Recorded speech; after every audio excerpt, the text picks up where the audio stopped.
이 아줌마년 옷 벗겨서 물에 쳐넣어. 조폭들의 저질스러운 희롱에 눈 돌아간 여성 쓰리스타 장군. 단 3초 만에 조폭들의 팔뼈를 부러뜨리고 그들을 참교육하고 개과천선시키는 이야기입니다. 구독과 좋아요를 해주시면 더 좋은 사연으로 보답하겠습니다. 여름의 초입 경상북도 문경의 쌍용 계곡은 이름 그대로 두 마리의 용이 빚어낸 듯한 절경을 자랑했다. 태백의 굳건한 산줄기에서 뻗어나온 바위들이 수천 년의 물살에 깎여 거대한 용의 비늘처럼 골짜기를 뒤덮고 있었다. 그 사이를 흐르는 물은 지독하리만치 맑고 차가워 한낮의 태양 아래서도 서늘한 한기를 뿜어냈다. 이 완벽한 자연의 고요함 속 가장 전망 좋은 너럭바위에 한 여인이 앉아 있었다. 그녀의 이름은 류소영. 가벼운 등산복 차림의 그녀는 땀방울이 송골송골 맺힌 앳된 얼굴을 하고 있었다. 굽이치는 긴 머리카락을 질끈 묶고 민낯에 가까운 얼굴이었지만 그 자체로 빛나는 미모는 감출 수 없었다. 얼핏 보아 30 중반쯤으로 보일까. 하지만 그녀의 맑은 눈동자 깊은 곳에는 세월의 흔적이 아닌 강철을 녹이고도 남을 불꽃이 서려 있었다. 그녀의 실제 나이는 49. 그리고 그녀의 진짜 직함은 대한민국 육군 특수전사령 부특전사 사령관 중장 류소영. 검은 베레모에 살아있는 전설이자 707 특수임무단 역사상 가장 혹독했던 악마 교관으로 불렸던 여인. 수많은 비밀 작전을 성공시키고 여성 최초로 특전사령관의 자리에 오른 대한민국군 역사상 전무후무한 입지전적인 인물이었다. 그런 그녀가 이 한적한 계곡에 앉아 있는 이유는 단 하나, 국방부의 강제 휴가 명령 때문이었다. 쉼없이 달려온 그녀에게 참모총장이 직접 최소 일주일간 지휘통제실 반경 50km 밖으로 벗어날 것을 명령한 터였다. 휴식도 작전의 연장이다. 류소영은 참모총장의 말을 되뇌며 억지로 눈을 감았다. 이천의 사령부, 중동에 파견된 부대원들, 서해의 긴장감. 머릿속을 떠도는 수만 가지 상념을 계곡물 소리에 씻어내리려 애썼다. 그때였다. 기이그. 고요를 찢는 날카로운 타이어 마찰음과 함께 요란하게 개조된 흰색 승합차 한 대가 계곡 입구의 흙길을 파헤치며 멈춰섰다. 차 문이 열리기도 전에 귀가 찢어질 듯한 유행가 소리가 스피커를 통해 터져나왔다. 안동역에서 차에서 내린 것은 67명의 사내들이었다. 딱 봐도 동네에서 어깨에 힘이나 주고 다니는 건달패였다. 팔뚝을 뒤덮은 어설픈 문신, 목에 두른 굵은 금목걸이처럼 보이는 것, 그리고 사람들의 시선을 즐기기라도 하듯 떠드는 고성과 욕설. 야, 마춘식이 행님.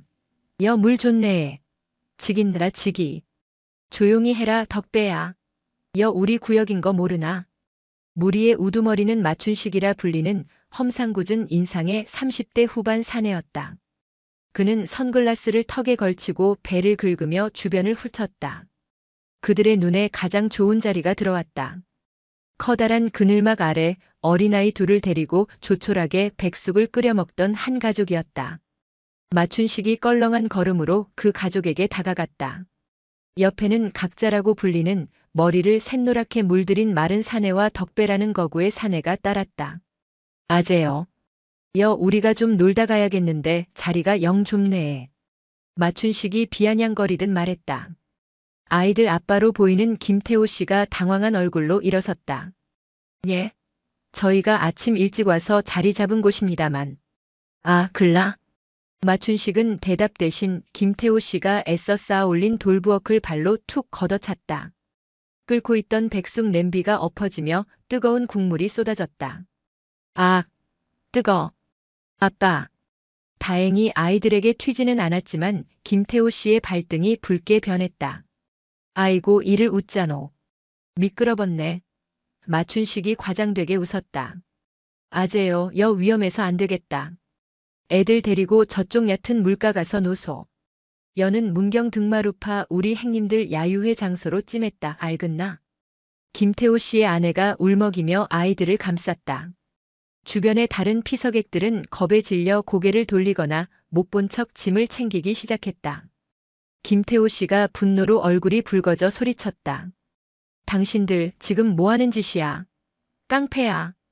뭐? 깡패? 거구의 덕배가 김태호 씨의 멱살을 움켜쥐었다. 이 영감쟁이가 돌았나? 우리 춘식이 행님한테 깡패락했나? 주디를 찢어불라. 하지 마세요. 경찰에 신고할 거예요. 아내가 소리쳤다. 신고? 각자가 비웃으며 여자의 스마트폰을 빼앗아 바위 틈으로 던져버렸다. 해라 해. 문경서에? 우리 춘식이 행님 삼촌 친구가 거기 서장님이시더라. 이 아지매야. 씨알도 안 먹히니까 좋게 말할 때 끄지라. 완벽한 무법천지였다. 공권력에 대한 조롱과 민간인을 향한 폭력. 너럭바위에 앉아있던 류소영이 천천히 눈을 떴다. 그녀의 눈에 서렸던 평화로운 기운은 온데간데 없고 적진 한가운데 떨어진 특전사령관의 차가운 눈빛만이 남았다. 그녀가 조용히 일어섰다. 휴가는 끝났다. 류소영은 모래먼지를 털며 천천히 그들에게 다가갔다. 그녀의 움직임은 마치 먹잇감을 향해 다가가는 표범처럼 소리 없지만 한치의 망설임도 없었다. 춘식이 행님, 저기 여자 오는데. 덕배가 먼저 그녀를 발견했다. 마춘식은 멱살을 잡았던 손을 풀고 류소영을 향해 고개를 돌렸다. 껄렁한 시선이 그녀의 머리부터 발끝까지를 훑었다. 얇은 등산복 아래로 드러난 탄탄한 몸매. 그리고 무엇보다도 나이를 가늠하기 힘든 앳되고 하얀 얼굴. 마춘식의 입가에 음흉하고 더러운 미소가 걸렸다. 오호라. 오늘 계곡 물만 좋은 게 아이고 물건도 좋네. 아가씨 혼자 왔는가? 류소영은 그들 앞에 멈춰섰다. 그녀의 목소리는 쌍용 계곡의 물처럼 차갑고 낮았다. 선생님들, 지금 하신 행동, 명백한 폭행 및 재물 손괴입니다. 그녀는 마춘식을 지나쳐 넘어진 김태호 씨에게 손을 내밀어 일으켜 주었다. 그리고 울고 있는 아이를 바라봤다. 아이들이 많이 놀랐습니다. 이분들에게 정중히 사과하고 어지른 것 전부 치우십시오. 그럼 조용히 넘어가 드리겠습니다.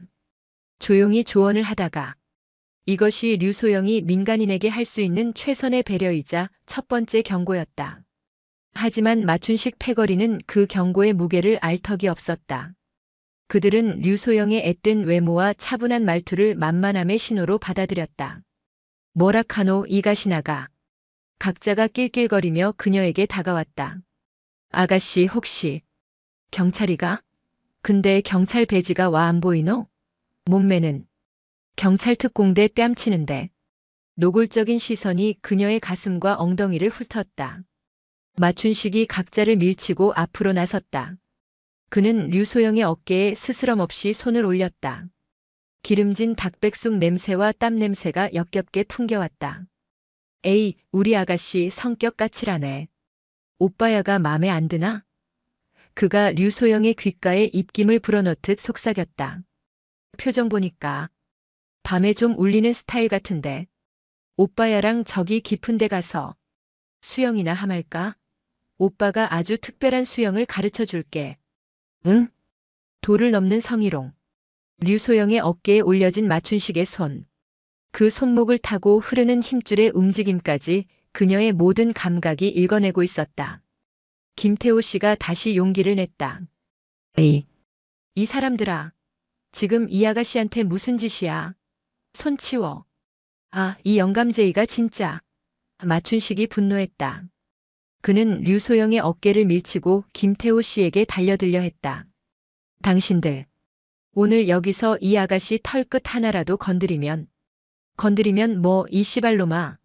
마춘식이 김태호 씨의 뺨을 거세게 후려쳤다. 짝 하는 파열음과 함께 김태호 씨가 바닥에 나뒹굴었다.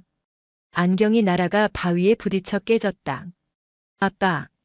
아이의 울음소리가 계곡을 찢을 듯이 울렸다. 하하. 꼴 좋다. 행님 나이스 샷. 건달패들이 환호성을 질렀다. 류소영은 천천히 고개를 돌려 쓰러진 김태호 씨를 바라봤다. 그리고 다시 환호하는 마춘식을 바라봤다. 그녀의 눈빛이 변했다. 특전사령관의 눈이 아니었다. 707 특임단 시절 인질범의 머리통을 날려버리기 직전 모든 감정을 지우고 표적의 급소만을 바라보던 살수의 눈빛이었다. 선을 넘었군. 그녀의 목소리는 얼음장 같았다. 마춘식은 그제야 분위기가 이상함을 느꼈지만 술기운과 객기가 그의 이성을 마비시켰다. 뭐? 이 미친년이 아직도 정신을 못 차렸네. 야, 각자야, 덕배야. 전현 낯짝 예쁘니까 상처 안 나게 잘 잡아라. 오늘 오빠야들 야유회 서비스 안주로 써야겠다. 전현 옷 벗겨서 저 계곡물에 쳐넣어. 예, 행님. 각자와 덕배가 음흉한 미소를 지으며 류소영의 양팔을 잡기 위해 달려들었다. 모든 것이 끝났다. 각자가 류소영의 오른쪽 팔목을 낚아채려 손을 뻗는 순간 시간이 느려지는 듯 했다. 류소영의 눈은 각자의 손이 아닌 그의 어깨 관절과 목의 경동맥을 동시에 보고 있었다. 첫째, 류소영의 입에서 나직한 목소리가 터져나왔다. 그녀는 각자의 손목을 피하는 대신 안쪽으로 파고들며 그의 손목을 낚아챘다. 그리고 그대로 팔꿈치를 꺾어 올렸다. 707 특임단에서 가르치는 대테러 특수무술, 특공무술의 기본 관절기였다. 내 팔. 각자의 팔이 기괴한 각도로 꺾였다. 비명이 쌍용 계곡을 울렸다. 둘째, 류소영이 꺾인 각자를 방패 삼아 거구의 덕배를 향해 밀어붙였다.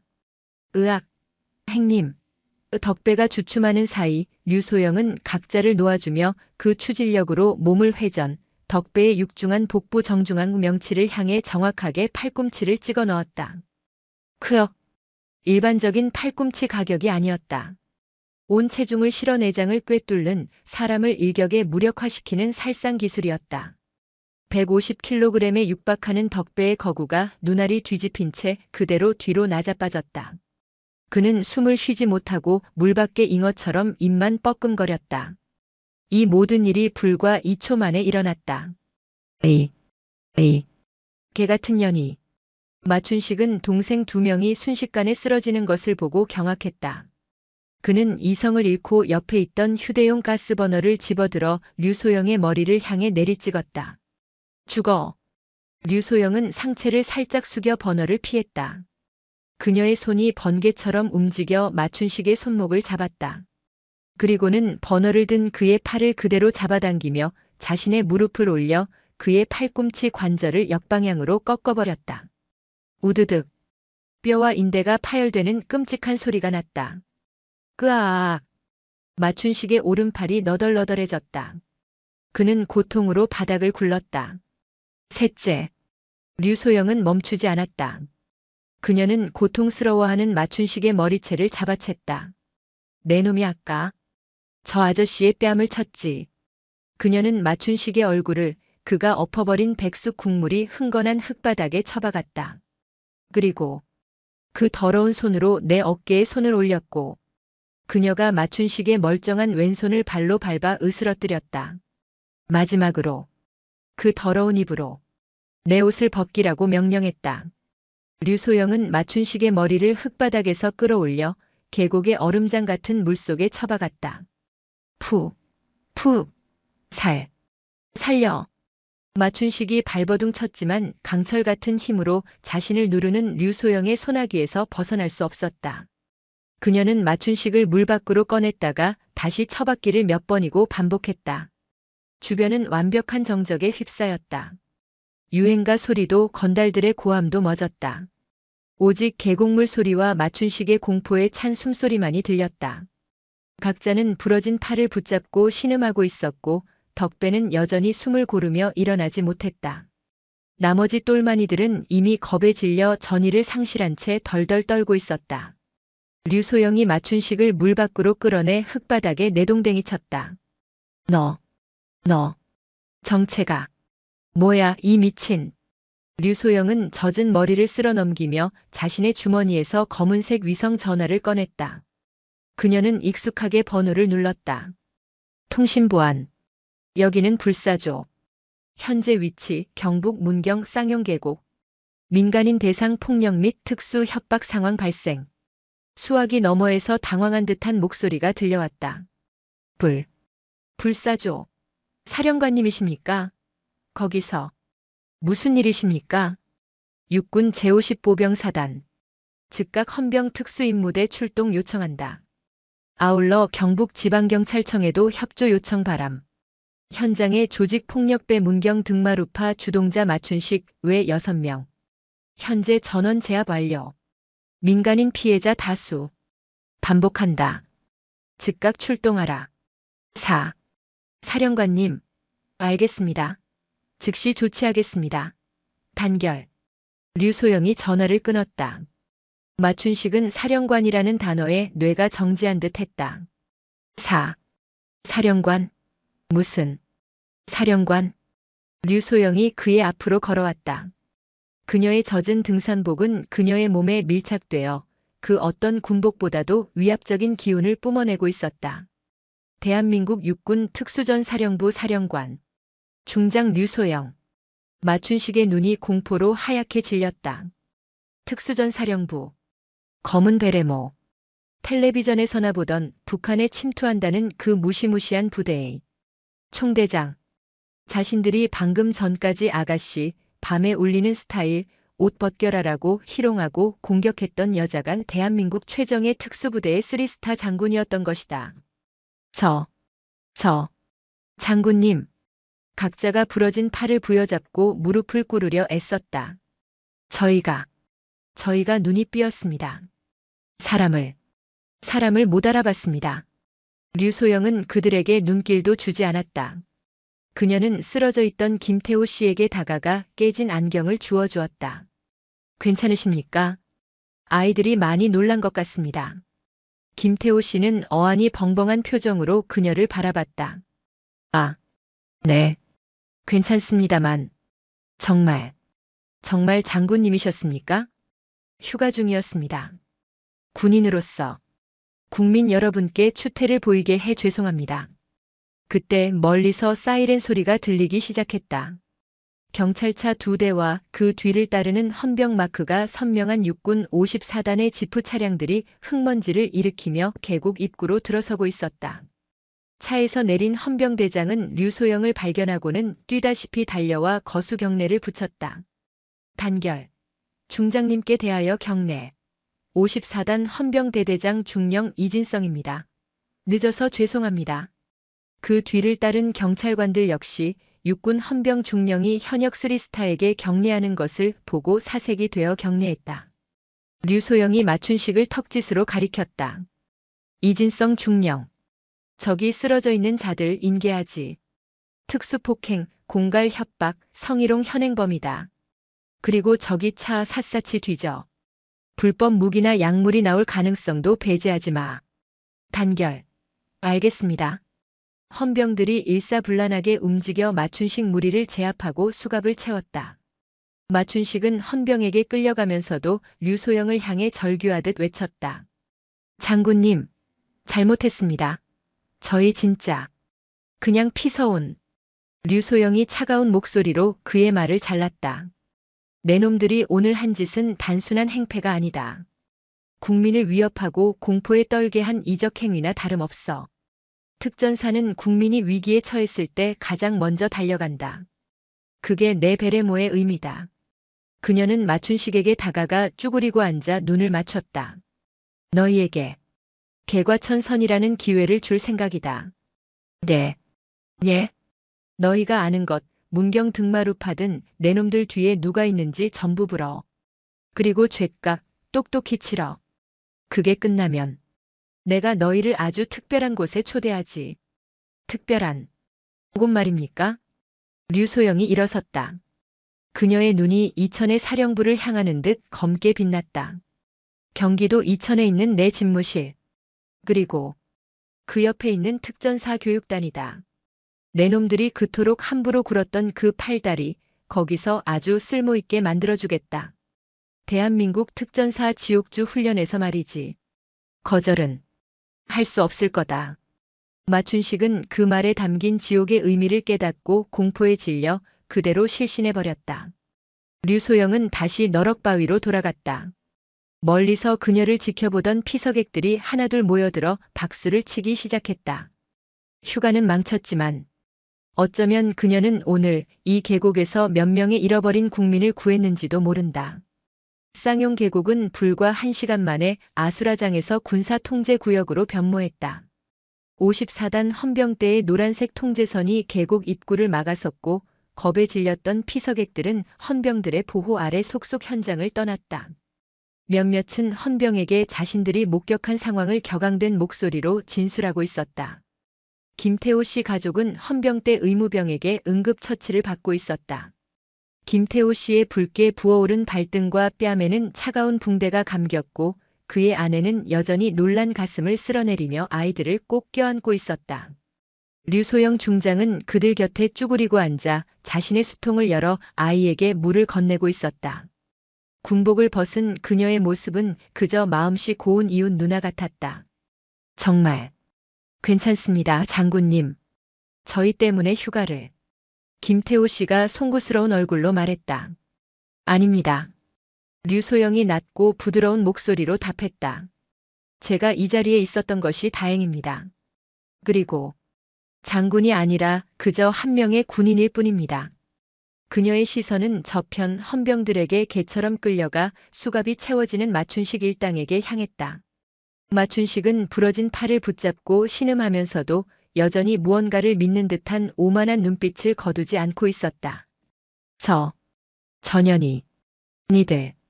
니들. 내 누군지 알제? 황 과장님 오면 니들 다 모가지야. 이진성 중령이 마춘식의 뒤통수를 가볍게 치며 윽박질렀다. 조용히 못해, 이 새끼가. 내 놈이 지금 누구 앞에서. 그때였다. 계곡 입구의 헌병 저지선에서 소란이 일었다. 비키라. 안 비키나. 문경경찰서 형사과장 황인철이다. 지금 민간인 폭행 신고받고 출동했는데 군바리들이 와 길을 막고 지랄이고. 요란한 고함 소리와 함께 헌병들의 방어선을 뚫고 땀으로 번들거리는 사내가 씩씩거리며 걸어들어왔다. 배가 불룩 나온 전형적인 아저씨 체형에 구겨진 와이셔츠 단추는 두억에 풀어 헤쳐져 누런 속살이 보였다. 그의 코에서는 술 냄새가 진동했다. 근무 중에 술을 마신 것이 분명했다. 그가 바로 황 과장 황인철이었다. 황인철은 현장의 헌병대와 이진성 중령을 보고는 미간을 찌푸렸다. 아니, 이 중령? 54단 헌병대가 여긴 어쩐 일로? 여는 우리 관할인 거 모르나? 군인들 휴가 나왔다가 사고 쳤어?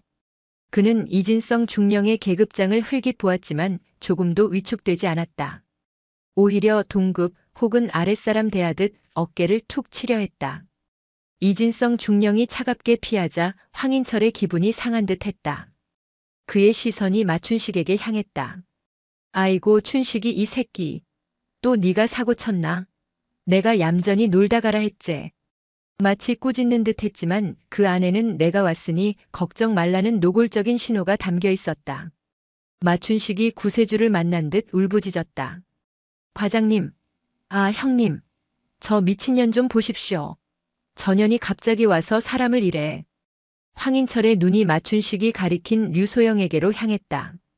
그는 땀에 젖은 등산복 차림에 앳되고 몸매가 고스란히 드러난 여자를 위아래로 훑어봤다. 그의 눈에 즉각 음흉한 빛이 어렸다. 야, 왁구 하나는 지기네. 저런 년이 춘식이 패거리를 이래 팼다고. 말이 되나. 그의 머릿속에서 상황은 간단하게 정리되었다. 군 간부 애인 따라왔다가 춘식이한테 꼬리치다가 시비 붙었겠지. 아, 거 아가씨. 황인철이 턱을 까딱하며 말했다. 상황 보아하니 아가씨가 춘식이 동생들하고 시비가 붙은 모양인데 아무리 그래도 사람 팔을 이래 부러뜨리면 웃자노. 이거 특수 상해죄라해. 그는 류소영에게 한 걸음 다가서며 노골적인 시선으로 그녀의 가슴팍을 훑었다. 얼굴 반반하고 몸매 좋은 건 알겠는데 성깔이 보통이 아니네. 술 한 잔 묵었나? 이봐요, 이 중령. 이 아가씨도 일단 우리 서로 데려가서 조사를 해야겠어. 쌍방 과실인지 정당방위인지. 뭐 우리가 잘 조율해 볼 테니까. 군인들 껴서 일 복잡하게 만들지 맙시다. 그는 조율이라는 단어에 힘을 주며 이 여자는 내가 알아서 구워 삼겠다는 듯한 역겨운 미소를 지었다. 피해자인 김태호 씨가 분노하며 끼어들었다. 형사님, 그게 아닙니다. 저 사람들이 먼저 저희 가족을 위협하고 행패를 부렸습니다. 저 여자분이, 아니, 저 군인분이 저희를 도와주신 겁니다. 황인철이 귀찮다는 듯이 손을 휘저었다.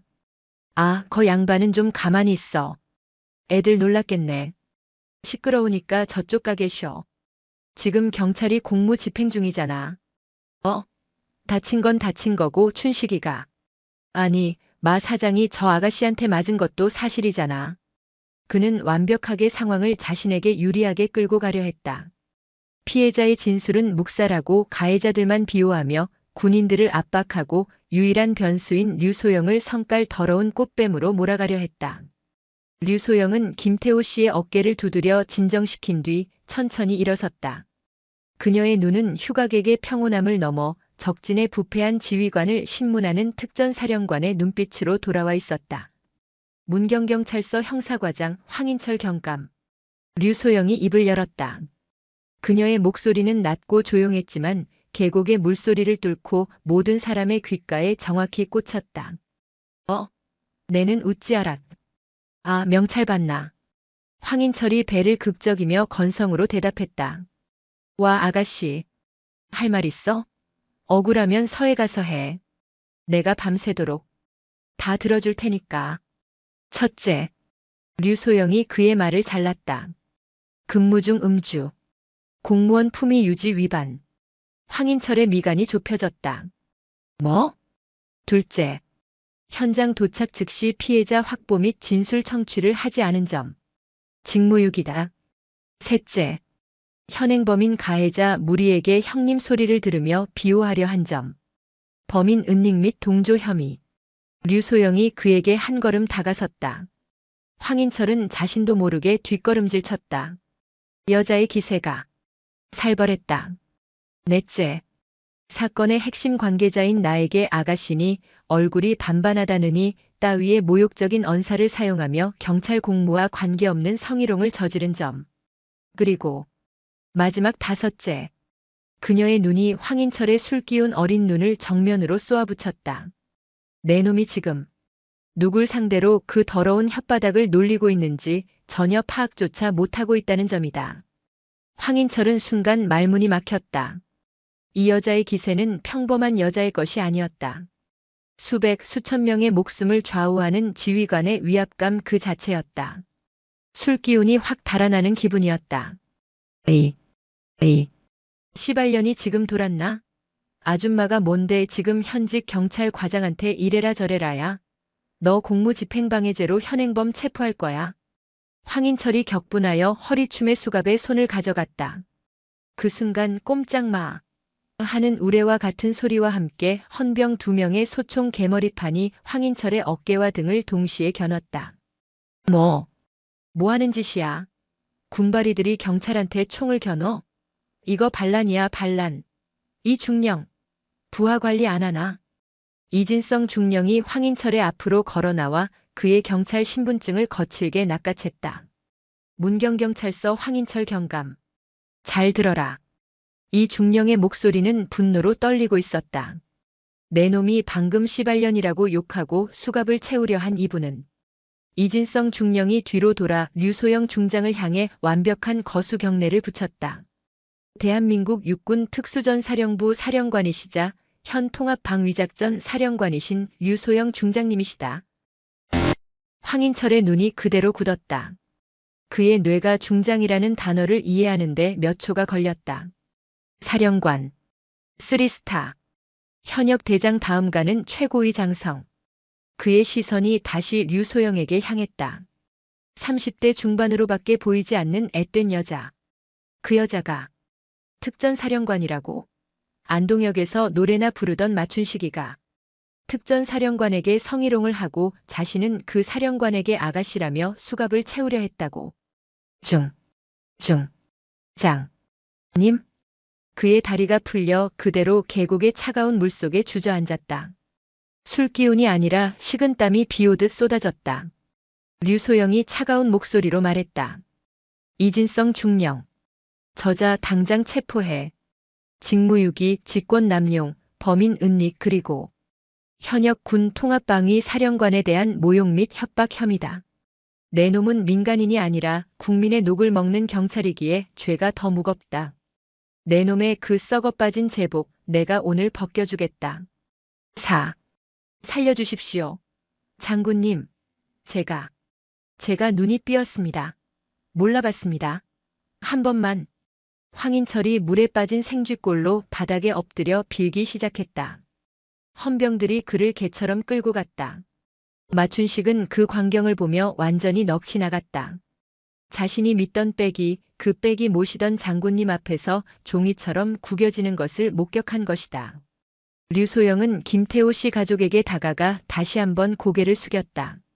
국민을 지켜야 할 군인과 경찰이 이런 추태를 보이게 되어 진심으로 사죄드립니다. 다시는 이런 일이 없도록 뿌리까지 뽑아내겠습니다. 김태호 씨는 떨리는 손으로 류소영의 손을 맞잡았다. 감사합니다. 정말 감사합니다, 장군님. 류소영은 고개를 끄덕이고 이중령을 불렀다. 그녀의 눈은 이미 문경 쌍용 계곡이 아닌 더 거대한 적을 향하고 있었다. 이중령. 저놈들 문경 등마루파라고 했나. 단순한 동네 건달과 부패 경찰의 유착이 아닐 수도 있어. 저놈들의 차량과 황인철의 휴대폰 전부 압수해서 디지털 포렌식에 즉각 착수해. 이 계곡에서 대체 무슨 짓을 벌이고 있었는지 낱낱이 파헤친다. 지금부터 여긴 단순 폭행 현장이 아니다. 특전사령관 직권으로 준 대테러 작전 지역으로 선포한다. 쌍용 계곡 입구는 순식간에 육군 54단 헌병대와 뒤늦게 연락을 받고 달려온 육군 이작전 사령부 예하 특전사 11공 수특전 여단 황금 박쥐부대의 병력으로 통제되었다. 류소영은 헌병대의 임시 지휘 텐트 안에서 방금 전 이천의 특전사령부에서 공수해 온 전술 지휘 스크린을 노려보고 있었다. 그녀의 휴가는 이제 공식적으로 종료되었다. 사령관님, 나왔습니다. 헌병대 디지털 포렌식 담당관이 황인철과 마춘식의 휴대폰 통화 내역과 문자 메시지 그리고 계좌 추적 내역을 들고 뛰어왔다. 황인철은 최근 1년간 문경 리조트 개발이라는 법인의 대표 송기범이라는 인물과 수백 차례 통화했습니다. 입금 내역도 확인됩니다.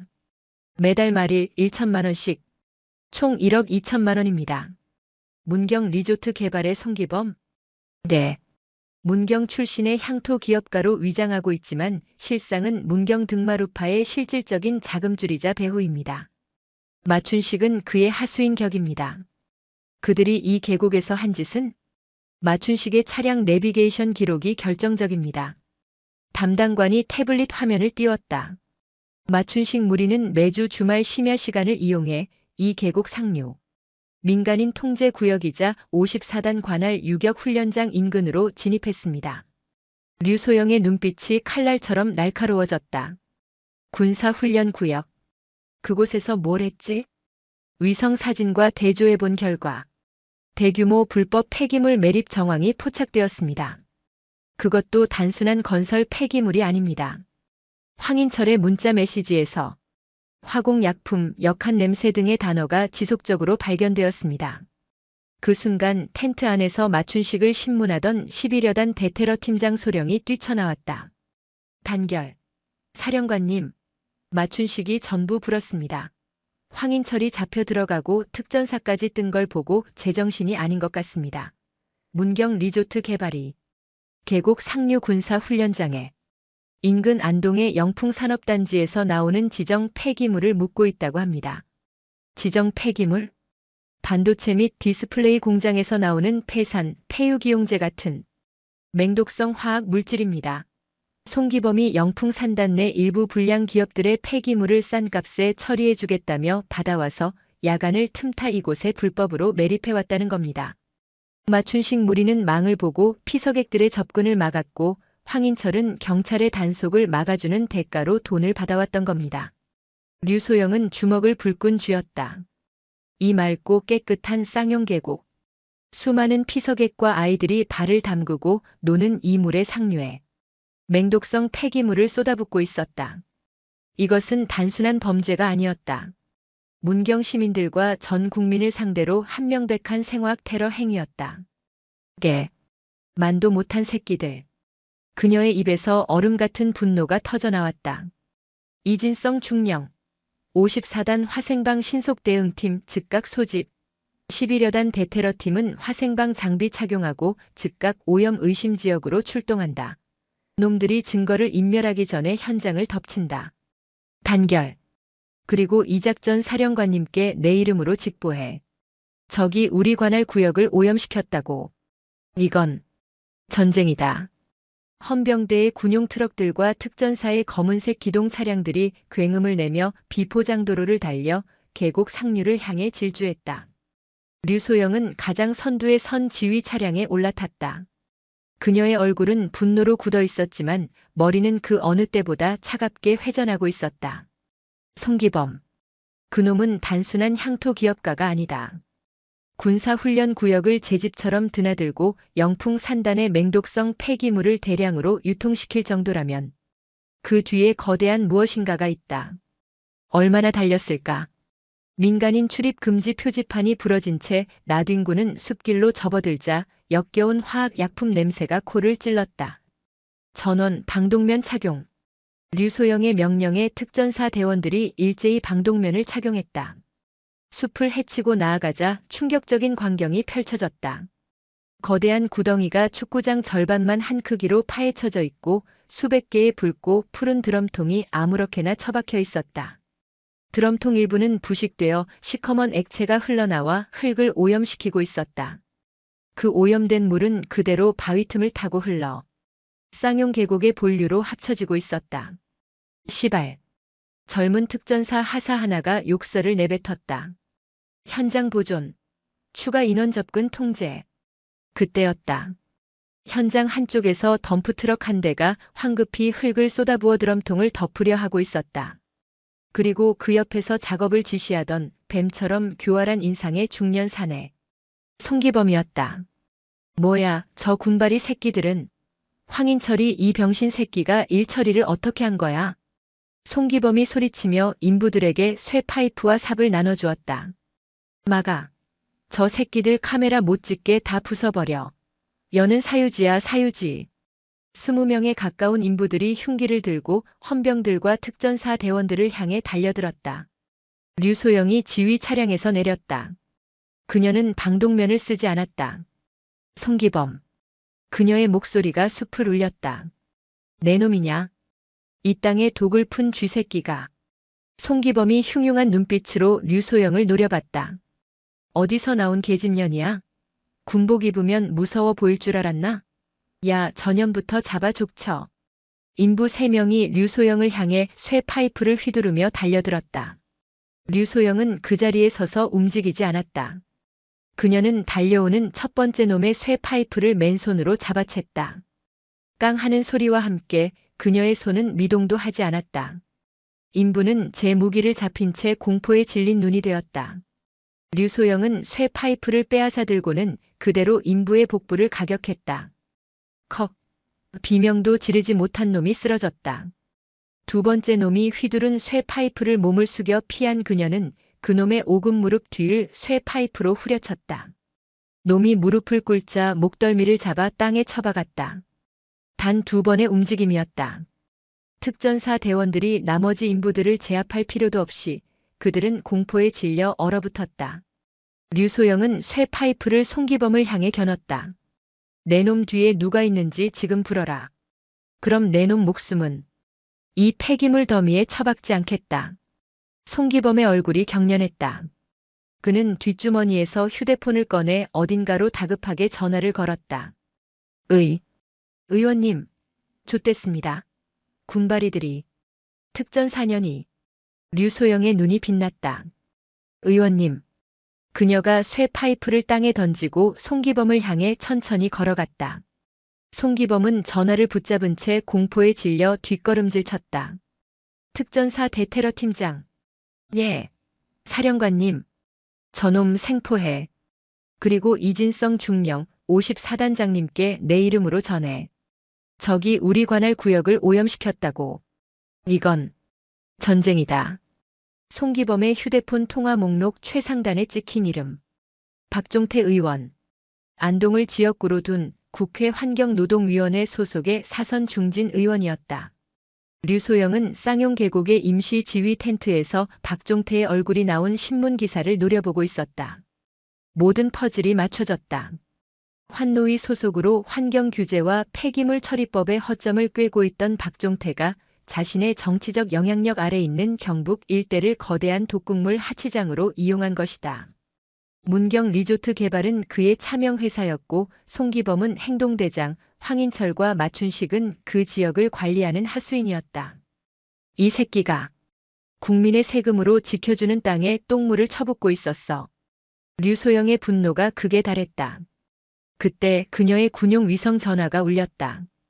발신자는 국방부 장관이었다. 류 중장, 지금 뭐 하는 건가? 장관의 목소리는 딱딱했다. 보고드린 바와 같습니다.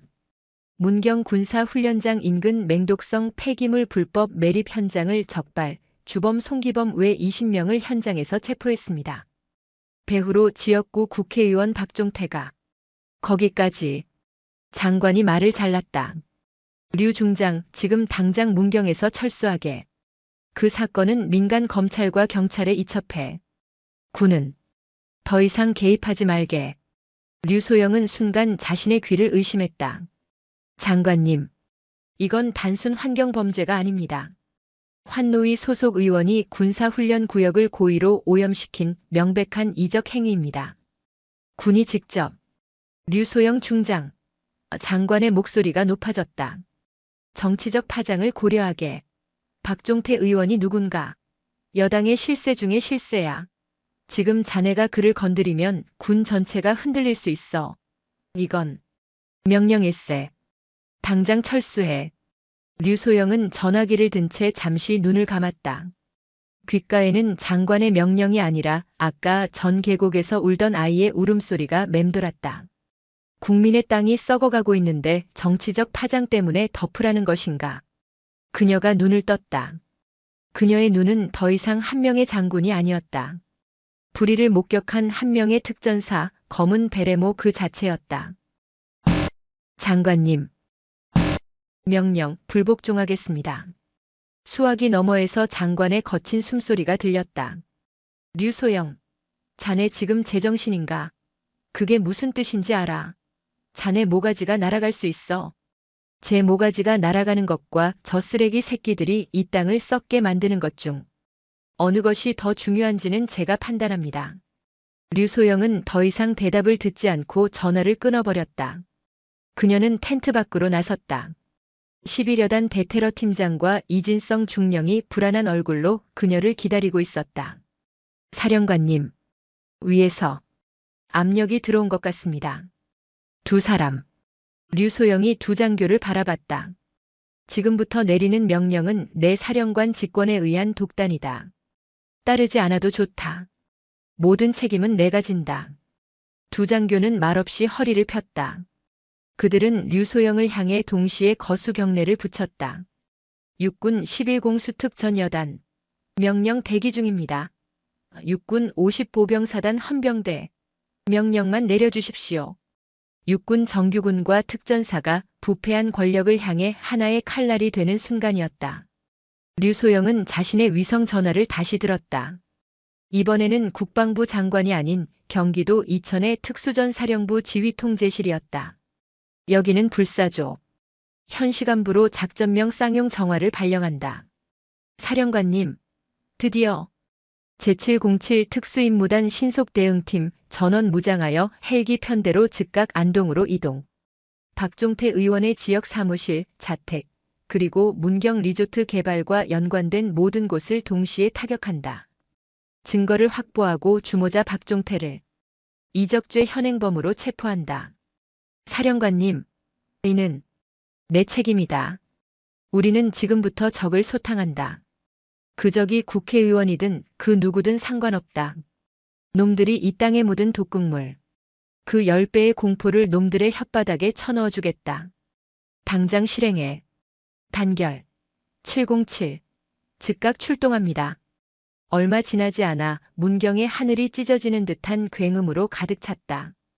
두두두두두. 칠흑 같은 검은색 도색을 한 707 특임단의 기동 헬기 시누크와 블랙호크 편대가 쌍용계곡 상공에 나타났다. 헬기에서 쏟아져 내린 것은 검은색 대테러 전투복을 입은 검은 베레모 중의 최정예 707 특임단 대원들이었다. 그들은 대한민국의 그 어떤 특수부대보다도 빠르고 은밀하며 잔혹하게 적을 제압하는 류소영의 검은 독수리들이었다.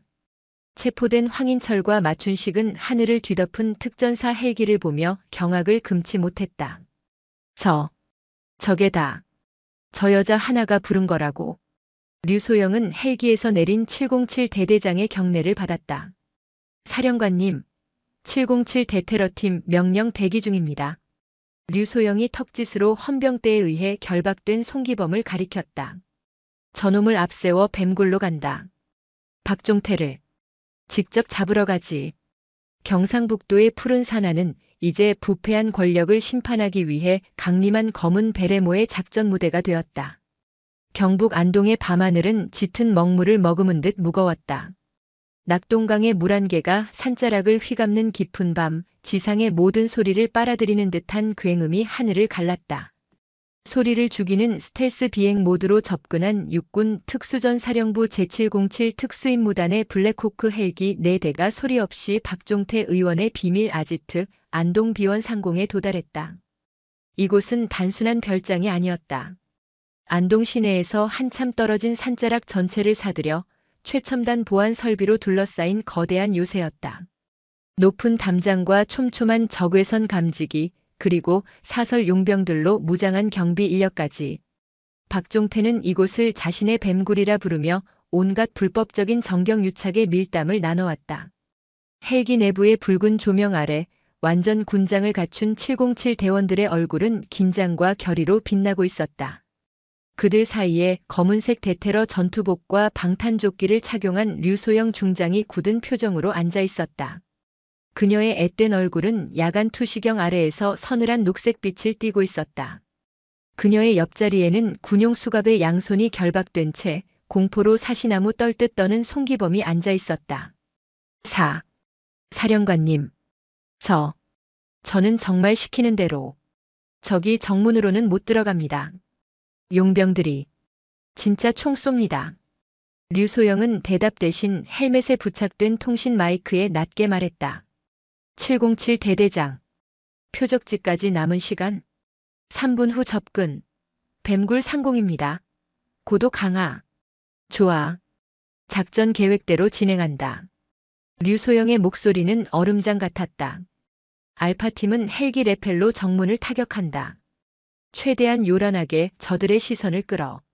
소음과 섬광 모든 것을 활용해라. 적들이 저곳이 주공이라 믿게 만들어. 단결. 알파팀 준비 완료. 그리고 나를 포함한 브라보팀 넷은 저놈들이 절대 예상하지 못하는 곳. 뱀굴의 뒤통수를 친다. 707 대대장이 열상 탐지 화면에 떠오른 지형도를 가리켰다. 사령관님. 표적지는 삼면이 절벽, 특히 후방은 높이 40m의 수직 암벽입니다. 야간 등반 장비가 없이는 불가능합니다. 류소영이 헬멧 바이저를 올렸다. 그녀의 입가에 엷은 미소가 스쳤다. 안 되면 되게 하라. 그게 특전사 정신 아닌가. 대대장, 자네는 알파팀을 지휘해. 정문을 완전히 박살내. 헬기가 급격히 고도를 낮추며 비원 상공에서 선회했다. 아래를 내려다보자 화려한 조명이 켜진 정문에서 경비견들이 짖기 시작하고 검은 옷을 입은 사설 용병들이 총을 들고 뛰쳐나오는 것이 보였다. 알파팀. 강화. 헬기 2대에서 굵은 밧줄이 순식간에 내려지고 20명의 707 대원들이 번개처럼 정문 앞마당으로 쏟아져 내렸다. 저기다. 쏴. 용병들의 총구에서 불이 뿜어졌다. 타타탕. 조용한 산골짜기는 순식간에 전쟁터로 변했다. 707 대원들은 즉각 차량과 엄폐물 뒤로 몸을 숨기며 대응 사격을 시작했다. 그들의 총구에 부착된 소음기는 퓨 하는 소름 끼치는 소리를 내며 용병들의 팔다리를 정확히 노렸다. 그 모든 혼란의 순간 류소영과 3명의 최정예 대원을 태운 헬기는 선회하여 비원 뒤편 깎아지른 듯한 절벽 상공에 멈춰 섰다. 브라보팀 간다. 류소영이 가장 먼저 칠흑 같은 어둠의 절벽을 향해 몸을 던졌다. 그들은 밧줄 하나의 의지의 소리 없이 절벽을 타고 내려갔다. 그들의 움직임은 중력을 거스르는 검은 거미와도 같았다. 비원 내부는 아수라장이었다. 정문에서 총성이 울리자 호화로운 대청마루에서 비싼 양주를 따르던 박종태 의원이 경악하며 잔을 떨어뜨렸다. 뭐야? 무슨 소리야? 송기범 이 병신 새끼가 이를 터뜨린 거야? 그의 곁에는 안동 지역의 검찰지청장과 세무서장, 그리고 영풍산업단지의 오염 배출 주범인 태아중화학의 임원들이 모여 앉아 있었다. 그들은 모두 문경 리조트 개발에 검은 돈을 나눠 먹던 공범자들이었다. 의원님, 밖에서 총소리가. 군인들 같습니다. 박종태의 얼굴이 이그러졌다. 군인? 황인철이 그 새끼는 뭘 했길래 군바리들이 여기까지 와. 당황하지 마. 여긴 내 구역이야. 내가 환노위원이야. 어떤 새끼가 감히. 그는 휴대폰을 꺼내 국방부 장관에게 전화를 걸려 했다. 여보세요? 장관. 지금 이게 무슨. 그 순간 쾅 하는 굉음과 함께 대청마루의 거대한 통유리창이 산산조각 났다. 섬광탄이 터지며 실내를 하얗게 밝혔다. 으악! 내 눈. 공범자들이 비명을 지르며 바닥을 뒹굴었다. 연기가 거치고 그곳에는 방금 전 절벽을 타고 내려온 류소영이 검은 전투복 차림으로 서 있었다. 그녀의 손에 들린 소음기 장착 소총의 총구가 정확히 박종태의 미간을 겨누고 있었다. 박종태. 그녀의 목소리는 유리 파편처럼 차가웠다. 박종태는 눈을 제대로 뜨지도 못한 채 자신을 겨눈 여자를 보고 경악했다. 송기범이 전화로 말했던 특전사년이 바로 이 여자임을 직감했다. 너는 대체. 국회의원 박종태. 지금 이 시간부로 당신을 현행범으로 체포한다. 체포? 이 미친년이 지금 제정신이야. 내가 누군지 알아. 이따위 계집년이 그것도 별 3개짜리가 날 체포해. 너 당장 군복 벗을 준비해.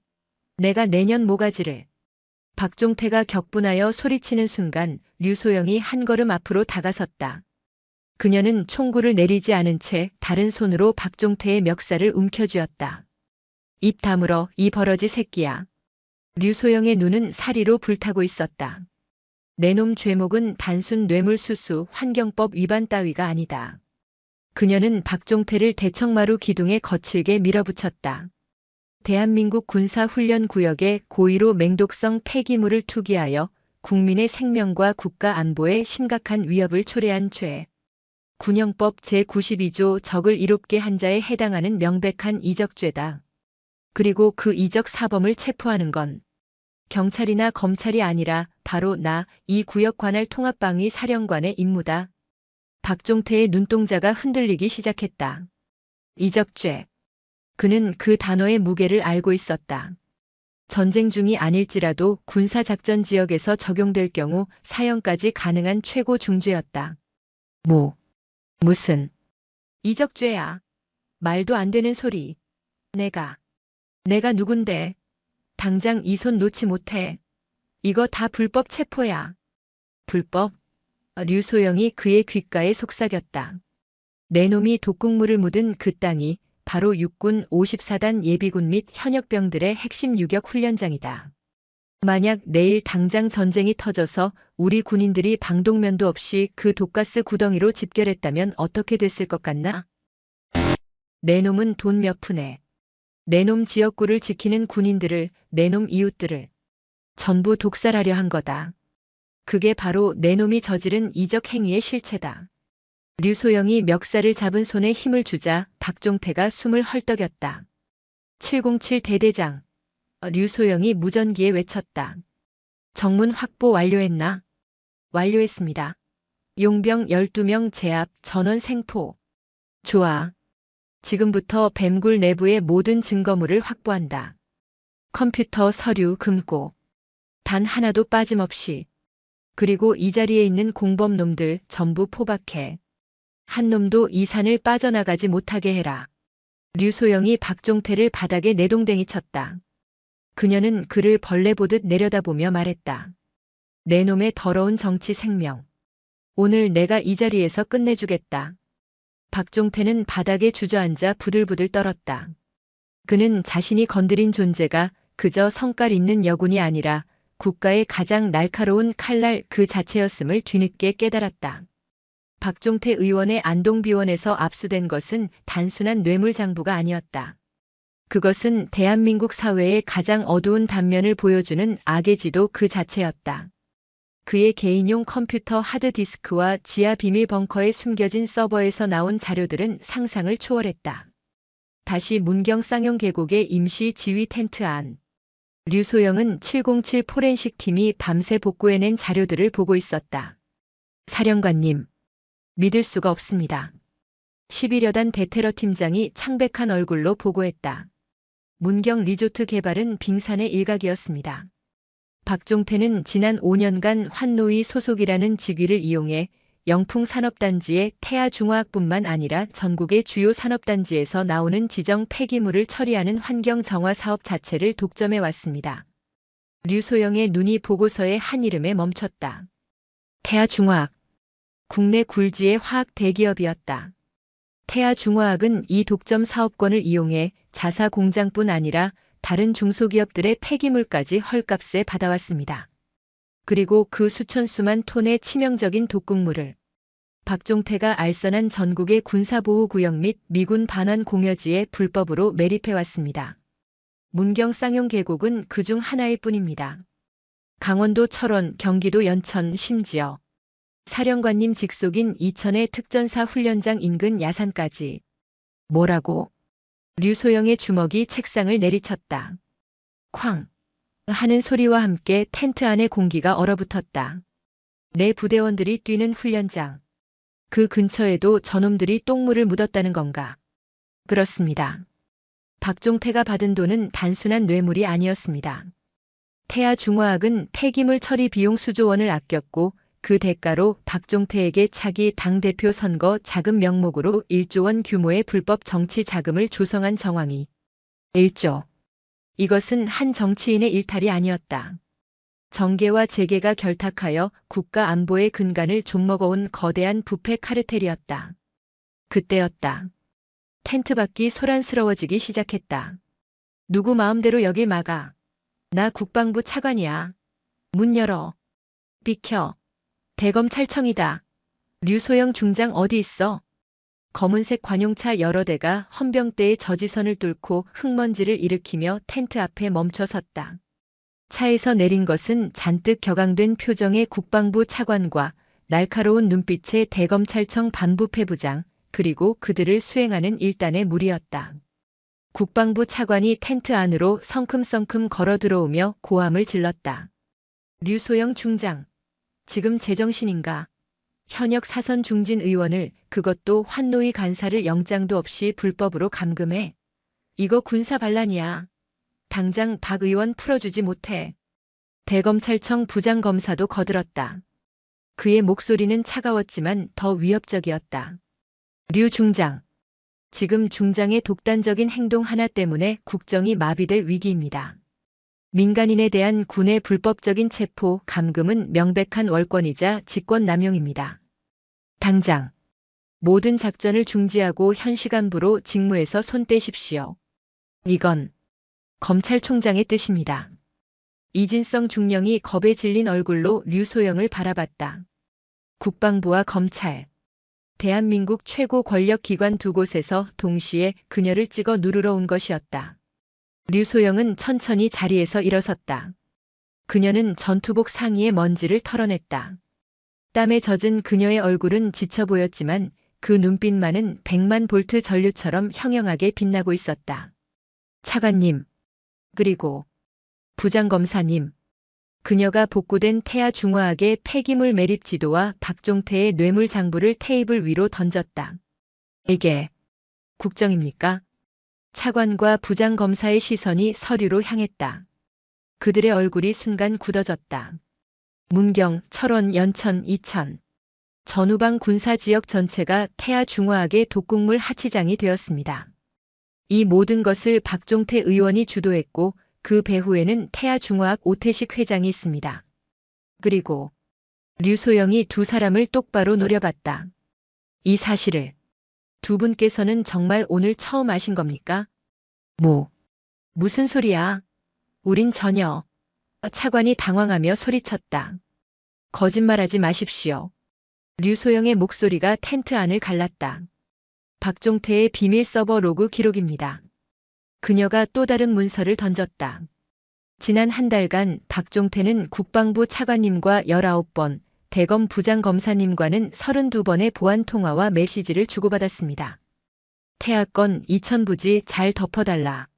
이래도 모르셨다고 발뺌하실 겁니까? 두 사람의 얼굴이 하얗게 질렸다. 그들은 박종태의 비리를 눈감아주는 대가로 태아중화학으로부터 상납을 받아온 공범이었던 것이다. 그들은 류소영이 그저 조폭이나 잡은 줄 알고 압력을 행사하러 왔다가 자신들의 목에 칼이 들어왔음을 깨달았다. 이게 지금 군인이 민간인을 협박하는 건가? 협박이 아닙니다. 통보입니다. 류소영은 자신의 군용 위성 전화를 들었다. 그녀는 스피커폰 모드로 전환하고 특정 번호를 눌렀다. 단결. 특수전사령관 중장 류소영입니다. 수화기 너머에서 묵직한 목소리가 들려왔다. 류 장군. 나 육군 참모총장일세. 총장님, 54단은 이작전 사령부 소속입니다. 지금 특전사령관이 월권을. 차관이 다급하게 외쳤다. 류소영이 그를 무시하고 말을 이었다. 총장님, 지금 제 앞에는 국방부 차관과 대검찰청 부장검사가 서 있습니다. 이들은 박종태 의원과 태아중화학의 이적 행위를 비호한 혐의가 있습니다. 두 사람은 숨조차 쉬지 못했다. 저는 지금부터 이 두 사람을 군형법상 이적 동조 및 직무유기 혐의로 이 자리에서 체포하고자 합니다. 하지만 저는 특전사 소속이라 이 지역 54단 헌병대를 지휘할 명분이 약합니다. 예. 육군 참모총장님께 공식적으로 지휘권 위임을 요청합니다. 이 버러지들을 제 손으로 직접 체포할 수 있도록 허락해 주십시오. 수화기 너머로 긴 침묵이 흘렀다. 차관과 부장검사는 제발 거절해라. 라고 속으로 빌었다. 잠시 후 총장의 목소리가 텐트를 울렸다. 류 장군, 나는 자네 같은 군인을 둔 것을 자랑스럽게 생각하네. 자네의 판단을 전적으로 신뢰하네. 지금 이 시간부로 문경 지역 일대의 모든 육군 병력에 대한 작전 지휘권을 특수전 사령관 류소영 중장에게 위임한다. 맘껏 청소하게. 뒷일은 내가 책임지겠네. 단결. 감사합니다. 류소영이 전화를 끊었다. 그녀의 눈이 얼어붙은 두 사람을 향했다. 들었나? 이진성 중령. 예. 중장님. 저 두 놈. 당장 끌어내. 박종태와 같은 감방에 쳐넣어. 이제부터 전쟁이다. 헌병들이 텐트 안으로 뛰어들어와 대한민국 최고 위급 관료 두 사람의 팔을 꺾어 수갑을 채웠다. 이럴 수 없어. 나 이거 반란이야. 비명소리가 텐트 밖으로 울려 퍼졌다. 류소영은 그들을 뒤로하고 밖으로 나섰다. 그녀의 눈은 이미 문경이 아닌 서울 태아중화학 본사를 향하고 있었다. 사건은 걷잡을 수 없이 커졌다. 현역 사선 중진 의원과 국방부 차관, 대검찰청 부장검사가 이적 혐의로 현역 특전사령관에게 한꺼번에 체포된 초유의 사태.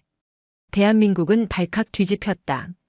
언론은 류소영 장군의 군사행동이라며 호해를 뿌렸고 서울 용산의 국방부와 서초동 검찰청은 마비 상태에 빠졌다. 대통령은 긴급 안보 회의를 소집했지만 여론은 이미 류소영 쪽으로 기울고 있었다. 결정적인 한 방은 쌍용 계곡 현장에서 터져나왔다. 류소영이 지시하여 54단 화생방 신속 대응팀이 채취한 토양 샘플 분석 결과가 공개된 것이다. 속보 문경 쌍용계곡 토양 기준치 3,000배 초과 시한화물 검출. 인근 하천식수원 오염 심각. 기사가 터져나오자 여론은 분노를 넘어 경악으로 바뀌었다. 자신들이 아이들과 함께 물놀이를 하던 그 계곡이 사실은 맹독성 독극물에 오염되고 있었다는 사실에 국민들은 치를 떨었다. 태아 중화학의 불매운동이 시작되었고 박종태 의원의 지역구 사무실은 성난 농민들에 의해 불타기 직전이었다. 류소영 사령관을 지켜라. 이적 집단 태아 중화학을 해체하라. 촛불이 광화문이 아닌 용산 국방부 정문 앞에서 타올랐다. 국민들은 정치 군인이 아닌 국민을 지키는 진짜 군인의 등장을 열망했다. 결국 대통령이 직접 대국민 담화를 발표했다. 본인은 이 사태의 심각성을 통감하며 류소영 중장의 용기 있는 결단을 전적으로 지지합니다. 군 검찰과 민간 검찰은 합동수사본부를 즉각 꾸려 국가 안보를 좀먹은 부패 카르텔을 지휘고하를 막론하고 발본색원하십시오. 흐름은 완전히 바뀌었다. 반란군 수괴가 될 뻔했던 류소영은 순식간에 부패를 척결한 국민 영웅이 되었다. 육군 참모총장의 전폭적인 지지, 그리고 대통령의 재가까지 받은 류소영은 지체하지 않았다. 그녀는 즉시 작전명 쌍용 정화의 2단계를 선포했다. 707 특임단, 즉각 서울로 진입, 태아 중화학 본사 사옥을 급습, 오태식 회장을 체포하고 모든 증거 자료를 압수한다. 707 특임단의 헬기 편대가 다시 한강을 따라 날았다. 서울 도심 한복판 강남 테헤란로에 위치한 태아타워 옥상에 707 대원들이 쏟아져 내렸다. 빌딩 로비에서는 태아중화학 소속 사설 용역들과 2사급 임원들이 격렬하게 저항했다. 어딜 들어와. 여긴 사유재산이야. 군발이 새끼들이 미쳤나. 당장 변호사 불러. 하지만 그들은 지옥 훈련을 거친 707 대원들의 상대가 되지 못했다. 대원들은 비살상 제압술로 순식간에 용역들을 제압하고 회장실로 진입했다. 오태식 회장. 꼼짝 마. 최고층 펜트하우스에서 해외 도피를 위한 서류를 파쇄하던 오태식 회장은 자신을 겨눈 총구 앞에서 허망하게 무너졌다. 내가 이 나라 경제를 얼마나. 그런데 나한테 이따위 짓을. 류소영은 그 시각 쌍용 계곡의 임시 지휘 텐트에서 이 모든 상황을 보고받고 있었다. 그녀는 오태식 회장의 체포 소식에도 표정 하나 변하지 않았다. 그녀의 관심은 단죄가 아닌 정화와 속죄에 있었다. 그녀는 54단 헌병대 임시 유치장으로 향했다. 그곳에는 초라한 죄수복 차림에 맞춘식, 각자, 덕배, 그리고 전직 경찰 황인철이 공포에 질린 채 웅크리고 있었다. 류소영이 감방 문 앞에 서자 그들은 바닥에 머리를 박았다. 자, 장군님, 살려주십시오. 류소영이 차가운 목소리로 말했다. 내가 너희에게 개과천선의 기회를 주겠다고 했지. 예, 뭐든지 하겠습니다. 지금 쌍용 계곡 상류는 너희가 싼 똥 때문에 우리 군인들이 피를 흘리며 정화 작업을 하고 있다. 그 땅이 원래대로 돌아오려면 앞으로 몇 년 아니 몇십 년이 걸릴지 몰라. 그녀가 감방 문을 열었다. 너희의 죄값 법정에서도 치르겠지만 그 전에 너희가 더럽힌 그 땅에 가서 너희 손으로 직접 속죄해라. 몇 시간 후 쌍용 계곡 상류 폐기물 매립지. 방독면과 두꺼운 화생방 방호복을 입은 54단 화생방 신속 대응팀 장병들이 구슬땀을 흘리며 오염된 흙을 퍼내고 있었다. 그리고 그들 옆에서 똑같은 방호복을 입은 마춘식과 황인철 무리가 비틀거리며 흙을 나르고 있었다. 그들의 팔에 감긴 붕대가 땀과 흙으로 더러워졌다. 씨발. 숨막혀. 나 죽는다. 각자가 주저앉으려 했다. 그의 등 뒤에서 헌병의 총구가 날아왔다. 엄살 부리지 마. 내 놈들이 싼똥이다. 내 놈들이 숨막히는 것보다 이 물 마시고 죽어갈 아이들 고통이 더 클 것 같나? 일어서. 마춘식은 방독면 안에서 눈물 콧물을 쏟아내며 흙을 펐다. 그는 자신이 그저 돈 몇 푼 벌자고 한 짓이 얼마나 끔찍한 재앙이었는지 뼈저리게 느끼고 있었다. 술에 취해 아가씨라고 희롱했던 그 여자가 자신을 죽음보다 더한 고통, 즉 책임이라는 지옥으로 밀어넣은 것이다. 황인철 역시 경찰 제복을 입었던 자신의 과거를 저주하며 쓰러졌다. 내가 미쳤지. 내가 왜? 류소영은 멀리 떨어진 언덕에서 그 광경을 지켜보고 있었다. 그녀의 곁에 이진성 중령이 다가와 거수 경례를 했다. 사령관님, 오염구역 1차 정화 작업 완료되었습니다. 하지만 토양과 수질이 완전히 회복되려면 오래 걸리겠지. 류소영이 낮게 말했다. 저놈들. 재판이 끝나고 형이 확정되더라도 내가 법무부 장관에게 건의해서 매년 여름 사회봉사라는 이름으로 이곳에 오게 만들 거다. 그녀는 방호복을 입고 땀으로 범벅이 된 맞춘식을 가리켰다. 저놈들 뼛속까지 이 흙냄새와 독국물 냄새가 배도록. 그래서 다시는 국민의 것을 탐하지 못하도록. 그것이 내가 생각하는 참교육이다. 이진성 중령은 그녀의 서늘한 집념에 소름이 돋았다. 그때 김태호 씨와 그의 가족이 류소영에게 다가왔다. 아이의 손에는 삐뚤빼뚤하게 그린 그림 한 장이 들려 있었다. 검은 베레모를 쓴 여자 군인이 괴물을 무찌르는 그림이었다. 장군님, 저희 이 은혜를.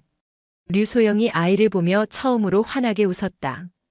그녀가 아이의 머리를 쓰다듬어 주려는 순간 우웅우. 그녀의 품 안에서 군용 전화기가 다시 울렸다. 이번에는 합참의장이었다. 류 중장. 수고했네. 그런데 미안하지만 휴가는 이걸로 끝내야겠어. 류소영의 눈이 다시 빛났다. 무슨 일입니까? 동해. 울릉도 인근 해상일세. 자네 부대 관할은 아니지만 자네가 필요해. 방금 국적 불명의 잠수정이 우리 해역을 침범했네. 류소영은 문경의 산을 바라봤다. 산의 정화는 시작되었지만 바다의 위협이 그녀를 부르고 있었다. 그녀는 망설임 없이 헬기를 향해 걸어갔다. 특전사. 현 시간부로 문경 지역 작전 종료. 전 부대 원대 복귀. 동해로 출동한다. 문경 쌍용 계곡의 축축한 흙냄새가 채 가시기도 전에 류소영 중장을 태운 블랙호크 헬기는 굉음을 내며 동해를 향해 날아갔다. 산악의 습기를 머금은 전투복에서는 어느새 비릿한 동해의 짠내가 배어나오기 시작했다. 불과 몇 시간 전 그녀는 대한민국 심장부에 뿌리내린 거대한 부패 카르텔의 뇌를 쐈다. 하지만 그녀의 가슴은 승리감 대신 새로운 전운으로 무겁게 가라앉고 있었다. 헬기는 강원도 동해시에 위치한 해군 제1함대 사령부 기지에 착륙했다. 산에서 바다로 그녀의 작전 반경은 대한민국 전역을 무대로 삼고 있었다. 사령관님, 복귀하셨습니다. 해군 1함대 지휘통제실의 공기는 팽팽하게 당겨진 활시위 같았다. 푸른색 해군 작전복 사이로 그녀의 검은색 특전사 전투복은 유독 눈에 띄었지만 그 누구도 이질감을 표하지 않았다. 이 방 안의 모든 시선은 오직 한 곳, 동해 최동단 울릉도 근해를 확대한 전술 스크린에 고정되어 있었다. 현재 상황. 류소영이 헬멧을 벗어 던지며 외쳤다. 해군 작전 참모대령과 떨리는 목소리로 보고했다. 금일 21시 30분 울릉도 동북방 15km 해상 석포 전술기지 인근에서 미상 잠수정 포착. 아군 초계함이 추적했으나 21시 50분부로 기상 악화 및 적의 전자 기만술에 의해 항적 소실. 그리고 참모가 침을 삼켰다. 22시 정각. 울릉도 부속 도서인 석포의 해양 전술 레이더 기지와의 통신이 두절됐습니다. 류소영의 눈이 지도의 한 점에 꽂혔다. 석포 기지. 평시에는 해군 레이더병 3명과 민간인 통신 기술자 2명이 근무하는 동해 방어의 눈과 같은 핵심 시설이었다. 기지 내부 인원. 해군 병사 3명, 민간인 기술자 2명. 총 5명입니다. 현재 전원 인질 상태로 추정됩니다. 지휘통제실의 공기가 얼어붙었다. 이것은 단순한 해역 침범이 아니었다. 명백한 도발이자 아군 핵심 시설에 대한 무력 점거였다. 적의 규모는 항적 분석 결과 특수 침투용 잠수정 한 척. 병력은 최소 10명에서 15. 북측의 해상 저격 여단 혹은 그들의 사주를 받은 제3국의 용병 집단일 가능성 농후합니다. 그 순간 지휘 통제실의 대형 스크린에 합참의장의 엄중한 얼굴이 떠올랐다. 류 중장. 방금 복귀한 것 아네. 하지만 상황이 급박해. 예, 의장님. 명령만 내려주십시오. 적의 의도가 불분명해. 섣불리 타격했다가 인질이 희생되거나 전면전으로 비화될 수 있네. 해군 특수전전단 UDT 동해항에서 출항했지만 기상 악화로 현장 도착까지 최소 4시간이 걸려. 그때까지 현장 봉쇄에만 주력하게. 절대. 먼저 쏘지 말게. 합참의장의 말은 기다리라는 명령이었다. 하지만 류소영의 생각은 달랐다. 의장님. 그녀의 목소리는 낮았지만 통제실 전체를 울릴 만큼 단호했다. 적은 이미 쐈습니다. 그들이 우리 영토에 발을 딛고 우리 국민을 인질로 잡은 그 순간 전쟁은 시작된 겁니다. 류 중장. 지금 흥분하지 말게. 흥분하지 않았습니다. 류소영은 지도를 노려보며 말했다. 지금 이 순간에도 적들은 기지 내부의 모든 군사 기밀을 빼내고 있을 겁니다. 4시간 후면 그들은 인질을 방패 삼아 유유히 빠져나가거나 혹은 최악의 경우 인질을 모두 살해하고 시설을 폭파할 겁니다. 기다리는 것은 패배입니다. 그녀는 합참의장이 반박할 틈도 주지 않고 지휘 통제실의 모든 장교를 향해 외쳤다. 현 시간부로 데프콘3에 준하는 위기 상황을 발령한다. 제1함대 사령관은 즉각 진돗개 하나 발령. 제707 특수임무단 안동에서 복귀 중인 병력 전원, 재무장 실시. 15분 내로 동해 기지에서 재출격한다. 4. 사령관님. 합참의 승인 없이는. 류소영이 스크린 속 합참의장을 노려봤다. 제 관할은 아닐지라도 잡힌 국민은 제 국민입니다. 그리고 이 작전은 특수전 사령관인 제 판단하에 실행합니다. 박종태와 태아 중화건으로 이미 대통령의 재가까지 받은 몸입니다. 모든 책임은 사령관인 제가 집니다. 합참의장은 경악했지만 대한민국 전체를 뒤흔든 부패 카르텔을 단신으로 무너뜨린 그녀의 기세를 꺾을 수 없음을 깨달았다. 그는 깊은 한숨과 함께 입을 열었다. 단 조건이 있네. 인질은 반드시 살려야 하네. 알겠습니다. 류소영은 즉시 작전 구상에 들어갔다. 그녀는 작전명 동해의 불사조라 명명된 이 작전의 총지휘관을 자처했다. 적은 석포기지에 틀어박혀 있다. 그녀가 위성 사진을 확대했다. 기지는 사면이 절벽, 유일한 진입로는 남쪽의 소형 보급 부두뿐. 적은 당연히 부두와 옥상을 경계할 거다. 그렇다면 공중 강습과 해상 동시 타격이. 707 대대장이 의견을 냈다. 아니. 류소영이 고개를 저었다. 그건 적이 원하는 그림이다. 인질이 잡힌 실내전에서 화력은 무의미해. 우리는 적이 전혀 생각하지 못하는 곳. 그들의 뒤통수를 쳐야 한다. 그녀가 손가락으로 기지 정반대편 지도상의 등반 불가라고만 표시된 검은색 지점을 가리켰다. 이곳.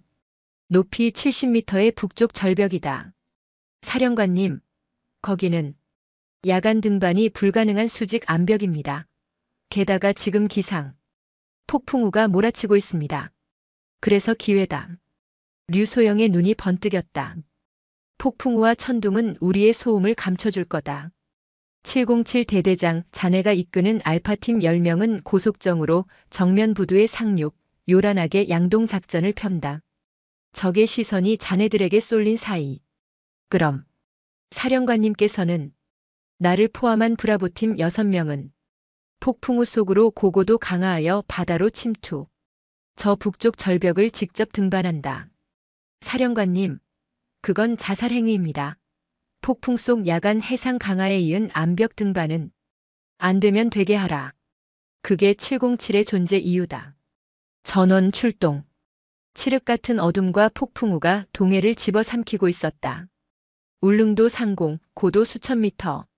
수송기 시그너스의 후방 램프가 열리자 지옥의 바람소리가 기내를 휩쓸었다. 브라보팀, 점프. 류소영이 가장 먼저 어둠 속으로 몸을 던졌다. 6개의 검은 그림자가 폭풍우를 뚫고 칠흑 같은 바다를 향해 낙하했다.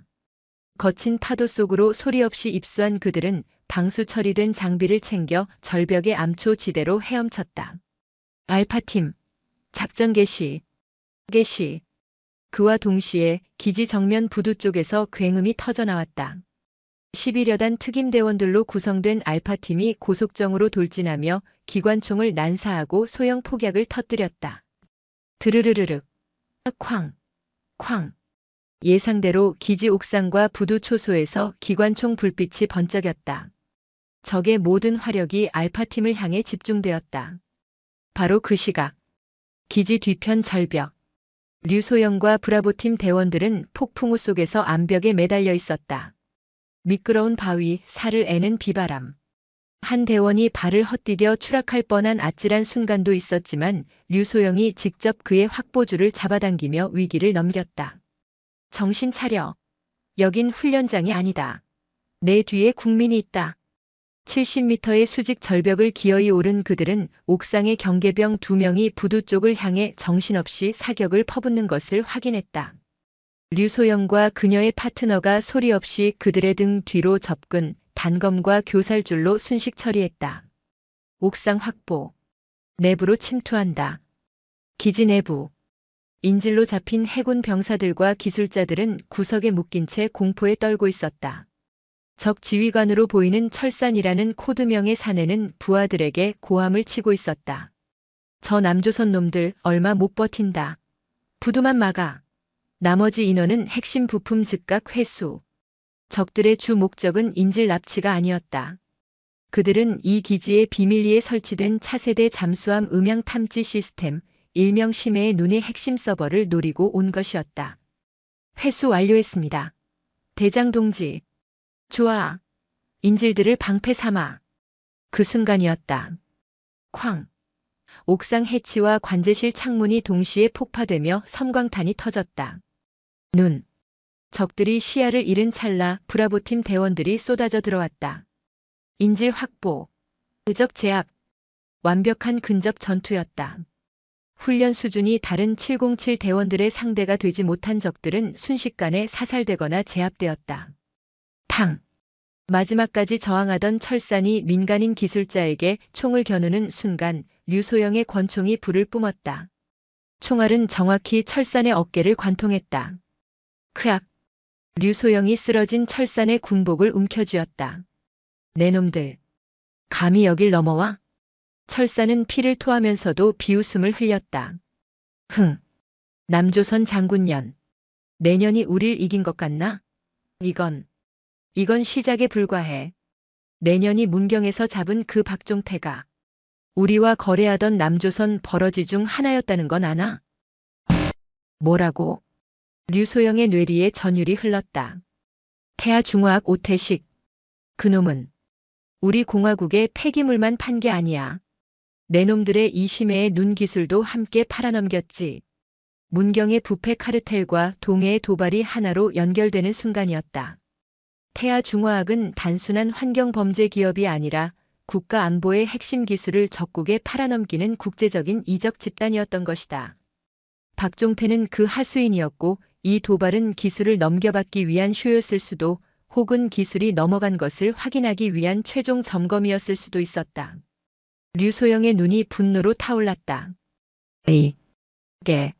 만도 못한. 그녀는 철산을 그대로 기절시키고 해군 병사의 결박을 풀어주었다. 막내로 보이는 일병이 울음을 터뜨렸다. 사령관님, 무서웠습니다. 류소영은 말없이 그 일병의 어깨를 두드려 주었다. 몇 주 후, 청와대 영빈관. 류소영은 자신의 특전사 정복에 빛나는 태극무 공훈장을 달았다. 문경의 부패 카르텔 척결과 동해 석포기지 인질 구출 및 적 지휘관 생포라는 두 가지 공로가 합쳐진 군인으로서 받을 수 있는 최고의 영예였다. 대통령은 그녀의 손을 잡으며 말했다. 류 장군, 당신이 이 나라의 썩은 뿌리를 도려내고 조국의 바다를 지켜냈소. 류소영은 담담하게 답했다. 저는 제 임무를 완수했을 뿐입니다. 이 영광은 폭풍우 속에서 절벽을 오른 제 부하들과 지금 이 순간에도 보이지 않는 곳에서 독극물과 싸우고 있는 54단 장병들의 것입니다.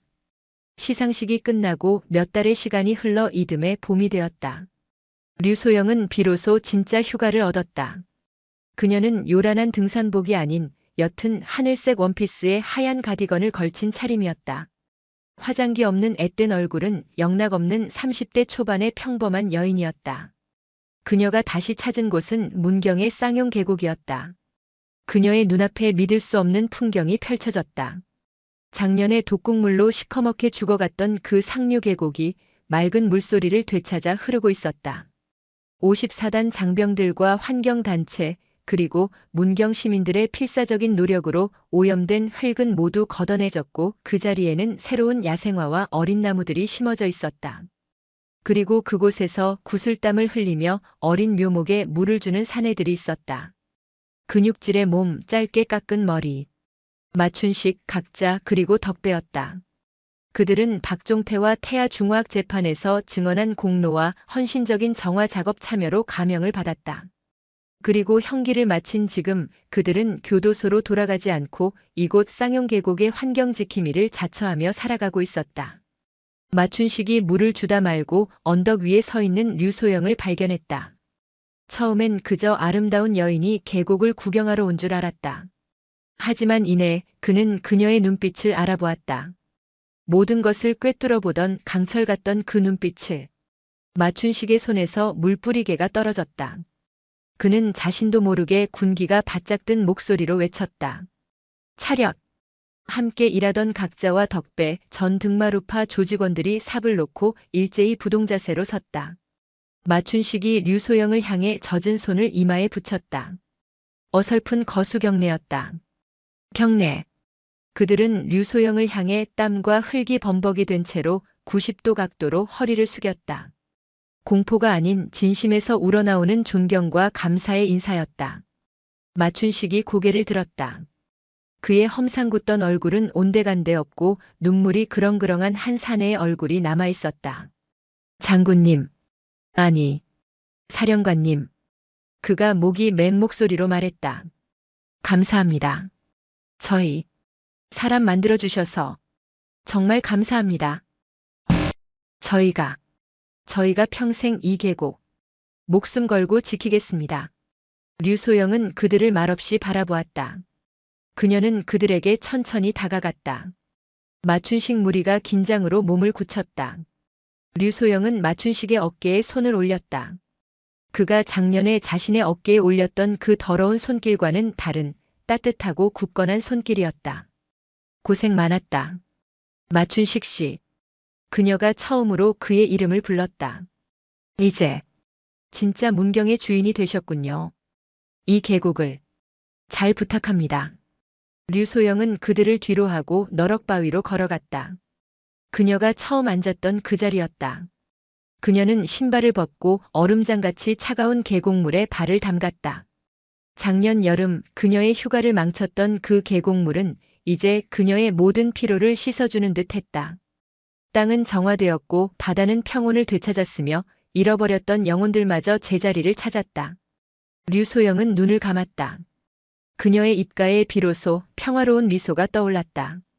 그녀의 전쟁은 적어도 오늘만큼은 정말로 끝이 났다. 오늘도 요지경 사연을 잘 들어주셔서 감사합니다.